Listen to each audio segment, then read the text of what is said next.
A partir de la conceptualización del currículum surgen una serie de preguntas. ¿De dónde viene el currículum? ¿Qué aspectos incluye? ¿Qué dimensiones implica? ¿En qué práctica se despliega o se desarrolla? ¿De dónde surge? El currículum tiene niveles de concreción. En la tabla pueden observar los diferentes niveles, los actores que están involucrados en esos niveles, lo que emana de cada uno de esos niveles de concreción y qué implica cada uno de esos documentos. En el caso del primer nivel, el primer nivel está constituido a nivel nacional y lo conforma el Consejo Federal de Educación, que está integrado por el Ministro de Educación de la Nación y por los Ministros de Educación de cada una de las provincias. Vemos así que en este nivel los actores que participan son los políticos que van estableciendo los grandes acuerdos vinculados al sistema educativo nacional. En este primer nivel de concreción tenemos como resultado los llamados NAP o núcleos de aprendizaje prioritarios, que no son otra cosa que los documentos prescriptivos emanados de este nivel, que establece el conjunto de relevantes que deben ser enseñados en todo el territorio en todo el territorio argentino que constituye el sistema educativo del país.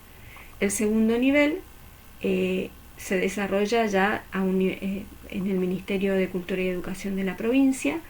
Los actores que integran este segundo nivel son los técnicos del sistema educativo provincial, que definen el diseño curricular jurisdiccional, que no es otra cosa que el proyecto educativo de la provincia.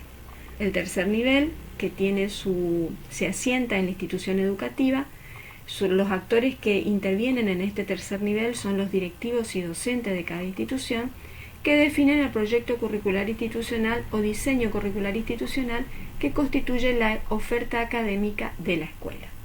Y por último, el cuarto nivel, que se concreta en el aula, que tiene como actores fundamentales a los docentes, que definen la propuesta didáctica o diseño áulico, que no es otra cosa que la planificación, desarrollo y evaluación del conjunto de las unidades didácticas que se van a desarrollar en función al grupo clase. A partir de estos niveles de concreción, nosotros podemos ir estableciendo diferentes aspectos que nos permiten analizar el currículum. Esos aspectos que permiten analizar el currículum como objeto social es lo que se denomina dimensiones. Según los diferentes autores que ustedes puedan consultar, hay diferentes clasificaciones. Gimeno Sacristán, por ejemplo, establece como dimensiones del currículum el currículum vivido, el currículum ofrecido a los profesores, moldeado por los profesores, etc. Nosotros en este caso vamos a tomar la clasificación que realiza Liliana Sanjurjo y Teresita Vera en relación a las dimensiones del currículum. Ellas plantean dos tipos de dimensiones, las dimensiones generales y las particulares. Las dimensiones generales están conformadas por todos aquellos elementos que son comunes a todo tipo de currículum, y las particulares son consideran aquellos aspectos o elementos que son propios de un determinado currículum y a otro no. Por ejemplo, aquellos elementos o aspectos que son propios a un currículum diseñado para el nivel primario va a tener modificaciones en relación a si es para el nivel secundario, para el nivel superior, para el nivel universitario. Lo mismo si tomamos en cuenta las modalidades en relación al tipo de educación, modalidad especial, modalidad técnica, o si tenemos en cuenta una población específica a la que va dirigida, como en nuestro caso, como en la provincia de Formosa ocurre con la educación intercultural bilingüe, que está dirigida específicamente a los pueblos originarios.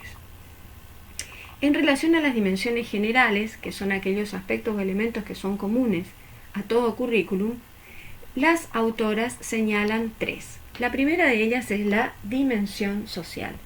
En la dimensión social están incluidos todos los elementos o aspectos vinculados a lo cultural, a lo político, a lo social, a lo económico y a lo ideológico. Es decir, todo currículum recoge en su diseño y en su desarrollo todos estos aspectos, porque es el resultado de un proceso social. Estamos delante, como diría Gimeno Sacristán, de un objeto social. La segunda dimensión es la dimensión institucional. La dimensión institucional sería la segunda dimensión dentro de las dimensiones generales. La dimensión institucional abarcaría ese espacio concreto de la escuela en la cual se realiza esta síntesis de elementos culturales y que conforman una determinada propuesta académico-política de cada institución en particular. Y por otro lado, la tercera dimensión considerada dentro de las dimensiones generales es la dimensión didáctico-áulica. Se interpreta en esta dimensión, o esta dimensión hace referencia a ese espacio de encuentro y desarrollo y de concreción cotidiana de la propuesta curricular entre estudiantes y docentes. Vamos a definir ahora algunos aspectos o lo que se define o lo que se conoce como campos del currículum. Dentro de los campos del currículum tenemos que diferenciar aquellos aspectos que son formales o estructurales de los procesuales prácticos. Los aspectos formales o estructurales, como bien lo pueden observar, hacen referencia al conjunto de normas que regulan la vida escolar, disposiciones oficiales, planes, programas de estudio, resoluciones, disposiciones, es decir, todo lo que está normado y reglado, lo que forma parte de esa presentación formal del currículum. Por lo tanto, dentro de este aspecto o campo formal estructural, encontramos lo que se define como currículum explícito, que es lo escrito, lo declarado.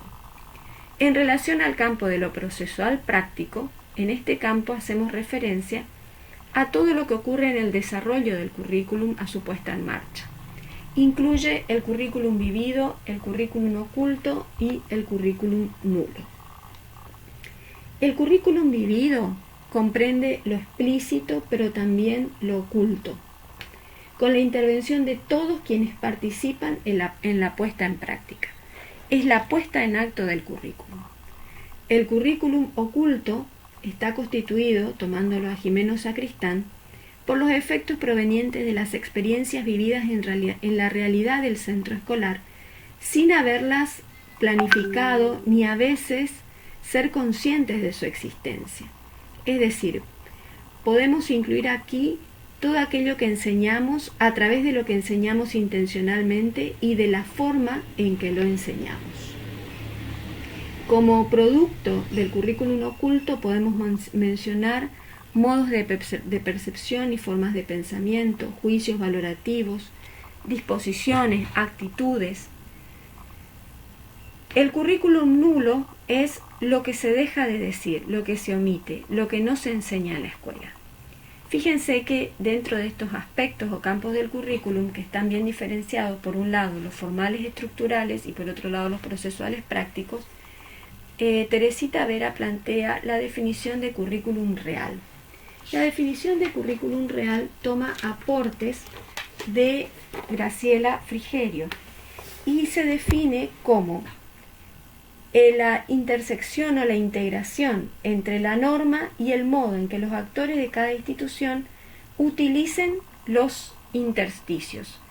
Y para definir intersticios se toma justamente lo que dice Graciela Frigerio y define los intersticios como las zonas de incertidumbre. Quiere decir que el currículum real no es otra cosa que la integración entre lo formal estructural y lo procesual práctico a partir de las decisiones que los docentes toman para desenvolverse o desarrollarse en esas zonas de incertidumbre. Para ir captando y comprendiendo de una manera más acabada los campos del currículum, es necesario que contemos con dos conceptos muy especiales. El primero es el concepto de diseño curricular. ¿Qué entendemos por diseño curricular? El diseño curricular es el proyecto que preside las actividades educativas. Proporciona informaciones concretas sobre sus intenciones y sobre la manera de llevarlas a cabo. Es la planificación anticipada que explicita las intenciones educativas. Es una toma de posición teórica que supone una toma de decisiones argumentada y justificada de los componentes que incluye el currículum. También la organización de estos componentes y el sentido de importancia que se conceda a cada uno y a otros varía en función a las ideas o a las concepciones que aquel cuerpo que realiza el diseño curricular, el cuerpo de profesionales que diseña el currículum, posee acerca de la educación, de la enseñanza, etc. El diseño curricular es un instrumento que facilita y sirve de base a la programación en el aula. El otro elemento fundamental o concepto fundamental que tenemos que abordar es el de desarrollo curricular. El desarrollo curricular es la puesta en práctica del diseño, con las necesarias modificaciones y mejoramiento que implica el hecho de contrastar un diseño curricular con la realidad de las aulas. Diseño y desarrollo curricular son indisociables y se nutren mutuamente, de tal forma que el diseño curricular debe estar siempre abierto a los ajustes y modificaciones que se deriven de su desarrollo. A partir de estos dos conceptos vamos a reinterpretar el campo curricular y vamos a establecer la dinámica permanente que ocurre entre estos dos elementos, el diseño curricular y el desarrollo curricular. En este esquema vamos a ver con claridad cómo hay una permanente interrelación, intercomunicación y retroalimentación entre el diseño curricular y el desarrollo curricular. Como dijimos anteriormente, el diseño curricular es el proyecto, es la explicitación teórica sobre las concepciones e intenciones educativas. En el diseño curricular se decide por qué, para qué y qué enseñar. El diseño curricular es el plan de acción y es el que orienta el desarrollo curricular, que es justamente la puesta en práctica de ese diseño, la concreción de las intenciones educativas y que constituye ese currículum que va empezando a funcionar y que tiene todas estas características de currículum vivido, currículum real. Es decir, estamos delante de la concreción del plan. Ahora, el diseño curricular, el desarrollo curricular, la puesta en práctica del diseño, justamente lo que hace es replantear el diseño. Cuando se concreta el plan de acción, vamos modificando, confirmando, mejorando el diseño. La concreción del plan de acción modifica, mejora, confirma, rectifica el diseño curricular. Es decir, vemos que hay una permanente interrelación entre diseño y desarrollo.